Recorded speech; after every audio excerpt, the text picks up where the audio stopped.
ब्रह्मा की सोल कब तक राम वाली आत्मा के ऊपर सवार होती रहेगी?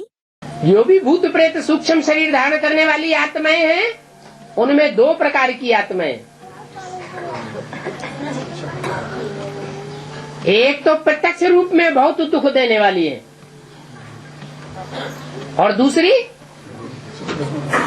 ऐसी आत्माएं भी हैं जो प्रत्यक्ष रूप में तो दुख नहीं देती, लेकिन अज्ञान के कारण अप्रत्यक्ष रूप में दुखदाई बन जाती है। जैसे ब्रह्मा की सोल, तो ब्रह्मा की सोल राम वाली आत्मा में प्रवेश तो करती है, तो क्या राम वाली आत्मा प्रभावित होती है? प्रभावित नहीं होती है? नहीं होती। अच्छा, जब क्लैरिफिकेशन होता है, शिव बाबा एडवांस ज्ञान देता है, उस समय ब्रह्मा की आत्मा इंटरफियर करके बोलती है कि नहीं? कर्मेंद्रियों से बोलती है, कुछ उल्टा पलटा बोलती है कि नहीं? है? अरे बोलती है कि नहीं? बोलती है। तो शरीर को, कर्मेंद्रियों को या ज्ञानेंद्रियों को प्रभावित तो किया ना? है? नहीं किया तो उल्टा पलटा कैसे बोल दिया? प्रभावित तो किया, लेकिन सदा काल के लिए प्रभावित नहीं कर सकते।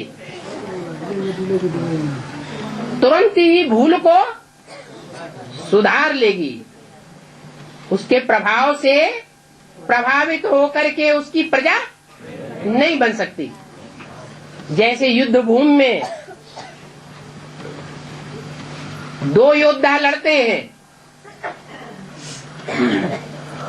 और एक दूसरे के ऊपर प्रहार करके उसकी हत्या वो मार देता है, तो पहले वाले की विजय हो गई कि नहीं है? और दूसरे वाले की हार हो गई। देखने वालों की दृष्टि में हार हो गई, या वास्तव में हार हो गई है? एक आदमी बोल रहा है देखने वालों की दृष्टि में हार हो गई। हाँ, आत्मा ने अगर हार नहीं मानी तो वो आत्मा हारी हुई नहीं है, वो फिर दोबारा जन्म लेकर के लड़ेगी और लड़कर के परास्त करेगी। ऐसे ही मन के हारे हार और मन के जीते जीत।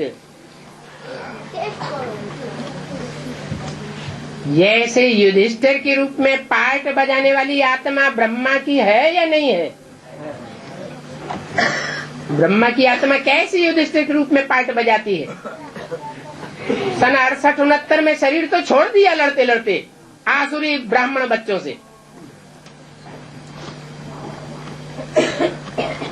तो हार गई या जीत गई? हार गई। सहन शक्ति में जीत गई। सहन करते करते भले शरीर भी छोड़ना पड़े तो भी सहन करने का धर्म छोड़ा नहीं। अभी भी परिवार में ब्राह्मण बच्चों का सहन कर रही है, तो युद्ध में स्थिर है या हिल गई, छोड़ करके चली गई? अभी भी कहेंगे युद्ध में स्थिर है। ऐसे ही मन के हारे हार और मन के जीते जीत कहा जाता है। मन 11वीं इंद्रिय है।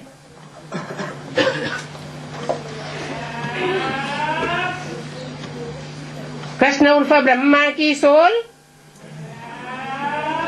बल सूक्ष्म शरीर से गुलजार दादी में पार्ट बजा सकती है, या कोई भी ब्रह्मा कुमार कुमारी में प्रवेश करके पार्ट बजा सकती है, लेकिन राम जैसी जो सशक्त आत्माएं हैं उनमें प्रवेश करके भी वो देह अभिमानी नहीं बन सकती,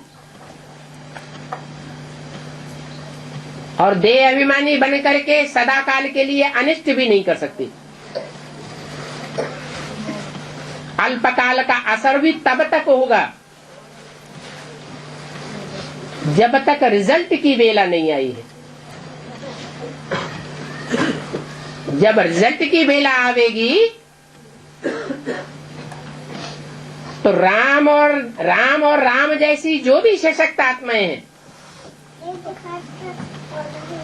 वो बैल के रूप में पार्ट बजाने वाली देह अभिमानियों के ऊपर सवारी कर लेंगी या नहीं करेंगी? सवारी कर लेंगी।